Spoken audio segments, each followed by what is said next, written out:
ശബരിമലയിലെ സ്വർണ്ണപ്പാളി കടത്തിയ സംഭവവുമായി ബന്ധപ്പെട്ട് ഹൈക്കോടതി ഇന്ന് വീണ്ടും പരിഗണിക്കുകയാണ്.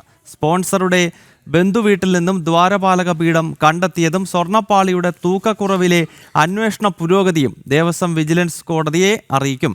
ശബരിമല ക്ഷേത്ര ഭരണത്തിൽ വീഴ്ചയുണ്ടായെന്ന് ഹൈക്കോടതി കഴിഞ്ഞ തവണ വിമർശിച്ചതുമാണ്. അതേസമയം ദ്വാരപാലക ശില്പത്തിലെ താങ്ങുപീഠം കണ്ടെത്തിയ സംഭവത്തിൽ കൂടുതൽ അന്വേഷണത്തിനും സാധ്യതയുണ്ട്. വിവരങ്ങൾ കൊച്ചിയിൽ നിന്ന് രേഷ്മ ബാബുവും തിരുവനന്തപുരത്ത് നിന്ന് പ്രശാന്ത് ശങ്കരമംഗലത്തും ചേരുകയാണ്. ആദ്യം രേഷ്മയിലേക്ക്. രേഷ്മ, ഈ ശബരിമലയിലെ ദ്വാരപാലക ശില്പവുമായി ബന്ധപ്പെട്ട കേസിൽ കേരള ഹൈക്കോടതി വളരെ സുപ്രധാനമായ ചില നിരീക്ഷണങ്ങൾ നടത്തുകയും ചില നിർദ്ദേശങ്ങൾ മുന്നോട്ട് വയ്ക്കുകയും ഒക്കെ ചെയ്തിരുന്നല്ലോ. ഇപ്പോൾ ഇന്ന് വീണ്ടും ഈ കേസ് ഹൈക്കോടതിയുടെ പരിഗണനയിലേക്ക് വരുമ്പോൾ എന്തൊക്കെ കാര്യങ്ങളാണ് ഇന്ന് കോടതിയിൽ നടക്കാൻ സാധ്യത, രേഷ്മ?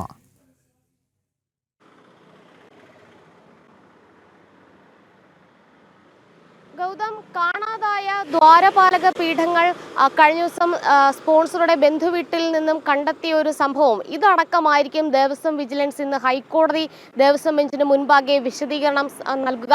മറ്റൊന്ന്, ഈ കാണാതെ മറ്റ് ഒരു 2 സെറ്റ് ദ്വാരപാലക പാളികളുണ്ട്. അത് സംബന്ധിച്ച് അത് സ്ട്രോങ് റൂമിൽ ഉണ്ടോ, ഇക്കാര്യത്തിലും കൃത്യമായിട്ടുള്ള മറുപടി നൽകണം. മാത്രവുമല്ല, നിലവിൽ അറ്റകുറ്റപ്പണിക്കായിട്ട് ചെന്നൈയിലുള്ള ദ്വാരപാലക ശില്പങ്ങൾ അതിൻ്റെ പണി ഏത് വിധത്തിൽ എത്തി, എത്ര സമയത്തിനുള്ളിൽ പൂർത്തീകരിക്കും, ഇതിൻ്റെ ഒരു പുരോഗതി കൂടി തിരുവിതാംകൂർ ദേവസ്വം ബോർഡ് വ്യക്തമാക്കേണ്ടതുണ്ട്. ഏറ്റവും പ്രധാനം, ഈ ശബരിമലയിലെ സ്വർണ്ണപ്പാളി കടത്തിൽ ആ സംഭവത്തിൽ ഹൈക്കോടതി നിലവിൽ പറഞ്ഞിട്ടുള്ളത് മനഃപൂർവ്വം ഒരു തിരിമറി ഉണ്ടായിട്ടുണ്ട് എന്നുള്ളതാണ്. അതുമാത്രമല്ല, ഇക്കാര്യത്തിൽ സമഗ്രമായിട്ടുള്ള അന്വേഷണം വേണമെന്നുള്ളൊരു നിലപാട് ഹൈക്കോടതി നേരത്തെ ഇടക്കാല ഉത്തരവിലൂടെ വ്യക്തമാക്കിയതുമാണ്. മാത്രവുമല്ല, ഈ ദ്വാരപാലക ശില്പങ്ങളുടെ, അതായത് അതിൻ്റെ സ്വർണ്ണപ്പാളിയുടെ അതോടൊപ്പം തന്നെ പീഠങ്ങളുടെയും മൊത്തത്തിൽ 4.5 കിലോഗ്രാം തൂക്കക്കുറവ് ഉണ്ടായിട്ടുണ്ട്. ഇക്കാര്യത്തിലാണ് അന്വേഷണം ഹൈക്കോടതി നേരത്തെ ഇടക്കാല ഉത്തരവിലൂടെ നിർദ്ദേശം നൽകിയിട്ടുള്ളത്.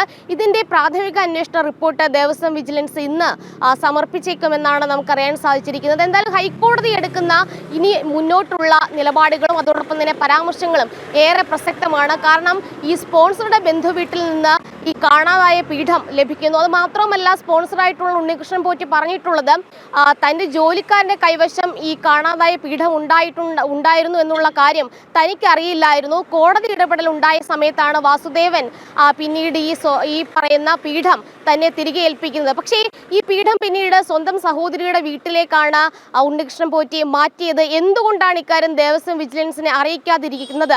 ഇതടക്കമുള്ള നിരവധി ചോദ്യങ്ങളുണ്ട്. അതിന് കൃത്യമായിട്ടുള്ള മറുപടി തിരുവിതാംകൂർ ദേവസ്വം ബോർഡും അതോടൊപ്പം തന്നെ ഉണ്ണികൃഷ്ണൻ പോറ്റിയും നൽകേണ്ടതുണ്ട്. തിരുവിതാംകൂർ ദേവസ്വം ബോർഡിന് ഇക്കാര്യത്തിൽ നിന്ന് ഒഴിഞ്ഞു മാറാൻ സാധിക്കില്ല. കാരണം മഹസർ രേഖകളിലടക്കം ഇക്കാര്യത്തിൽ തൂക്കക്കുറവ് രേഖപ്പെടുത്തിയിട്ടില്ല. അത് മാത്രമല്ല, ഈ സ്വർണം പൊതിഞ്ഞ 1999 കാലഘട്ടത്തിൽ തന്നെ സ്വർണം പൊതിഞ്ഞവയായിരുന്നു ദ്വാരപാലക ശില്പങ്ങളും പീഠങ്ങളും. പക്ഷേ ഈ 2019 ഉണ്ണികൃഷ്ണൻ പോറ്റിയുടെ അപേക്ഷയിൽ വീണ്ടും സ്വർണം പൊതിയാനായിട്ട് കൊടുക്കുന്ന സമയത്ത് രേഖപ്പെടുത്തിയതാകട്ടെ കോപ്പർ പ്ലേറ്റഡ്, അതായത് ചെമ്പ് അല്ലെങ്കിൽ ചെമ്പ് പാളികൾ എന്ന ാണ്. അതെങ്ങനെയാണ് അത്തരത്തിൽ മഹസറിൽ രേഖപ്പെടുത്താൻ കഴിഞ്ഞത്? അതുമാത്രവുമല്ല, പിന്നീട് 2019 ഈ സ്വർണം പൊതിഞ്ഞ് വീണ്ടും തിരികെ കൊണ്ടുവരുന്ന സമയത്തും തൂക്കം രേഖപ്പെടുത്തിയിട്ടില്ല. അതുകൊണ്ട് തന്നെ തിരുവിതാംകൂർ ദേവസ്വം ബോർഡ് ഉദ്യോഗസ്ഥരുടെ ഭാഗത്തുനിന്നും ഗുരുതരമായിട്ടുള്ള ക്രമക്കേട് ഉണ്ടായി. ഒരു മനഃപൂർവ്വം തിരിമറി ഇക്കാര്യത്തിൽ ഉണ്ടായിട്ടുണ്ട് എന്നുള്ളതാണ് ഹൈക്കോടതി നിലവിൽ കണ്ടെത്തിയിട്ടുള്ളത്. ഇക്കാര്യത്തിൽ നിലവിലെ പ്രാഥമിക അന്വേഷണ വിവരങ്ങളാണ്